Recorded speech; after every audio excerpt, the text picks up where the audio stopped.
čestitke na trikolornom dresu. Kako misliš da će se završiti ovde danas? Jedno čekam ovu etapu. Nadam se da ću na kraju biti na dobroj poziciji za sprint i da ću imati snage u nogama. Ako sve bude dobro po tom pitanju, možda će biti i prvi. Ovo je moj prvi tur.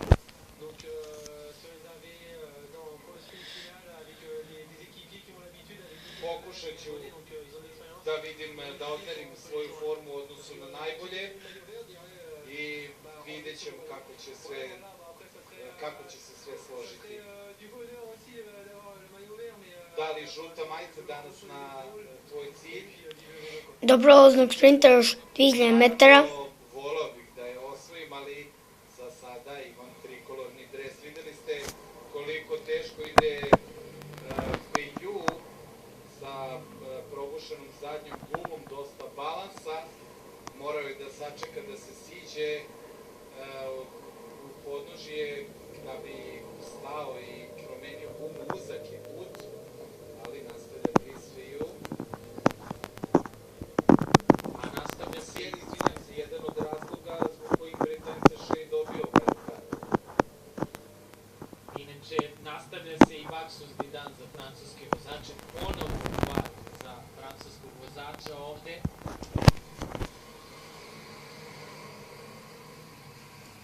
Mislim da se za kratko Kwiatkowski iz Omega Pharma Quick Stepa izdvojio napred od glavne grupe, napravio malu razliku, ali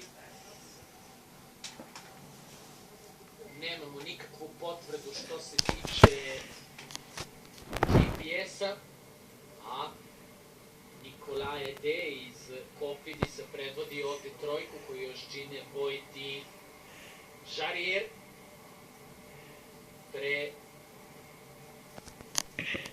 Na tački kilometar do prvog prolaznog cilja.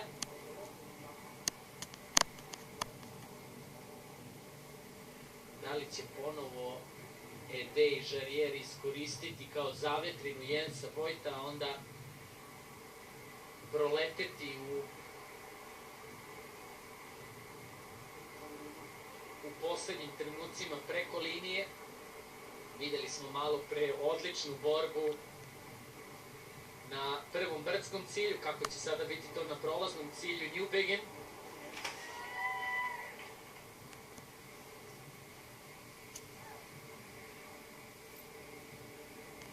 .44 je trenutno razlika koju imaju ova tri vozača u odnosu na glavnu grupu. Prepoznatljiv stil vožnje Jensa Vojta ovde. Puno malih brdašaca i cela današnja etapa je u stvari sa takvim reljefom. Odlazi Jens Vojt ovde i pravi značajnu razliku u odnosu na Edea i Jariera. Jednostavno nije hteo ovde Vojt da prepušta stvar slučaju.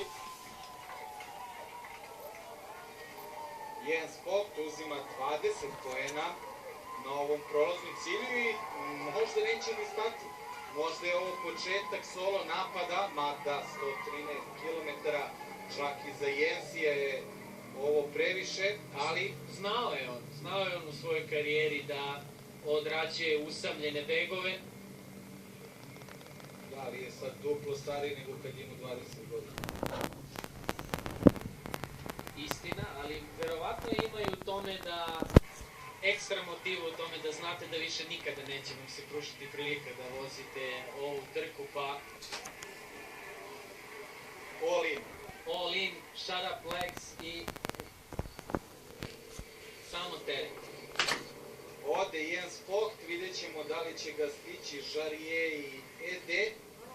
To je sada nova interesantna situacija na stazi prema Heroglitu.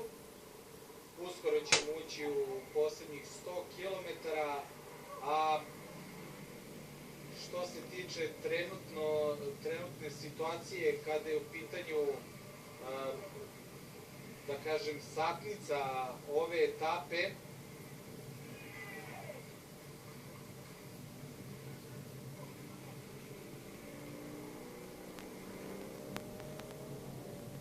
poprilično zaostaju takmičari za predviđenim vremenom. Na 111 km do cilja prema najsporijoj satnici trebalo je takmičari da budu u 14:58, pa dobro, ne zaostaje se puno. Tu su i momci Petra Sagana iz Cannondale tima. I Cannondale u sličnim problemima kao i Belkin. Neizvestan sponsor za sledeću sezonu.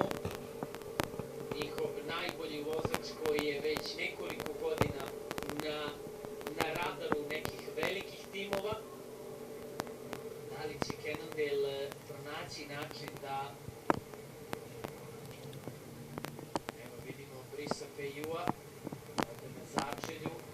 Vozi za jednog od timskih automobila.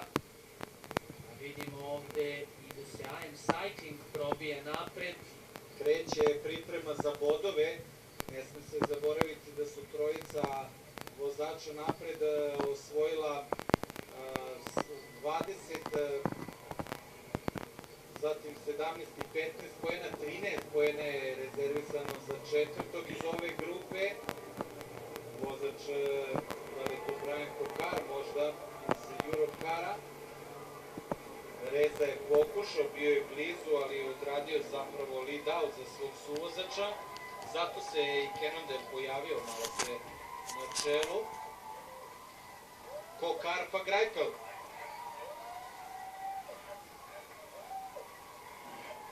Brian Kokar ima fantastično pistaško zaleđe.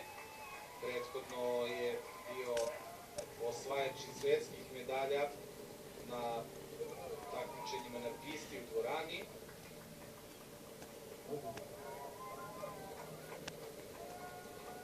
Evo i potvrde. Brian Kokar iz tima Europcar je prošao kao četvrti, Greipel kao peti.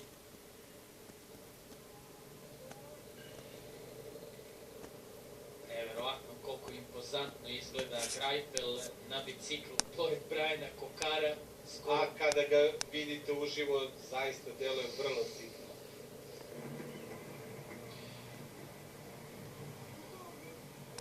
Vidimo da se Brice Pejou još uvek muči pozadi da uhvati veliku grupu, a Ede i Jarier još uvek u poteri za Jensom Voitom.